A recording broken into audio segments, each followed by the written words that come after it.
Analisis pasar, materi kita ini membahas studi mengenai pasar properti. Kita kumpulkan data-datanya, kita analisis, sehingga data-data yang ada ini menjadi informatif dalam nanti menentukan variabel-variabel pendekatan penilaian yang akan kita lakukan. Tentunya kaitannya dengan apa?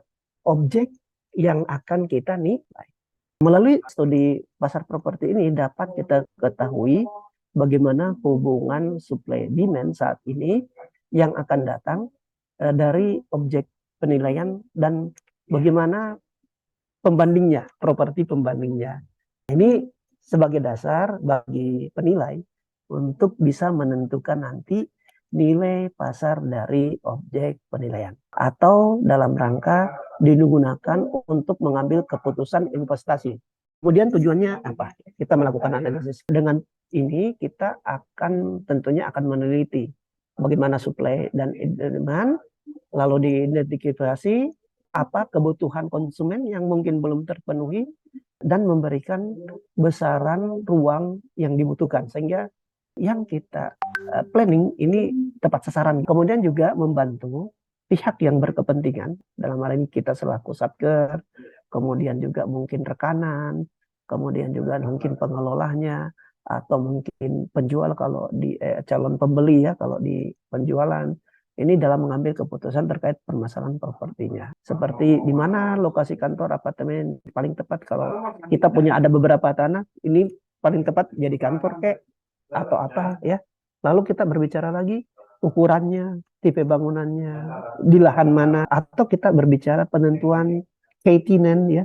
Ini lebih bagus kafe atau mungkin mart atau mungkin rental ya atau mungkin disewakan untuk perbankan. Nah, itu lalu kita berbicara juga berapa sih sewanya? Berapa lama pantas kita sewakan? Walaupun kita ada regulasi tapi itu kan maksimal 5 tadi ya, contoh kayak sewa. Mungkin bisa saja dari hasil analisis kita, oh jangan 5 deh. Kita kasih per 2 tahun aja sambil lihat nanti 2 tahun ke depan itu bagaimana. Apakah bisa saja tarif sewanya bisa tinggi dengan melihat market share yang ada, pertumbuhan ekonomi yang ada. Oh udah, kita kasih 2 tahun aja, nanti 2 tahun ke depan kita nilai sewa, ulang nilai sewa yang bisa jadi mungkin sudah 2-3 kali lipat dari nilai usaha sekarang. Nah itu keputusan-keputusan itu sebenarnya dengan kita melakukan analisis ini. Atau terkait bagaimana menempatkan outlet baru atau mungkin mana saja aset-aset yang idle atau yang tidak digunakan lagi atau kita bisa saja lakukan dengan cara pemindah tanganan tukar menukar ya.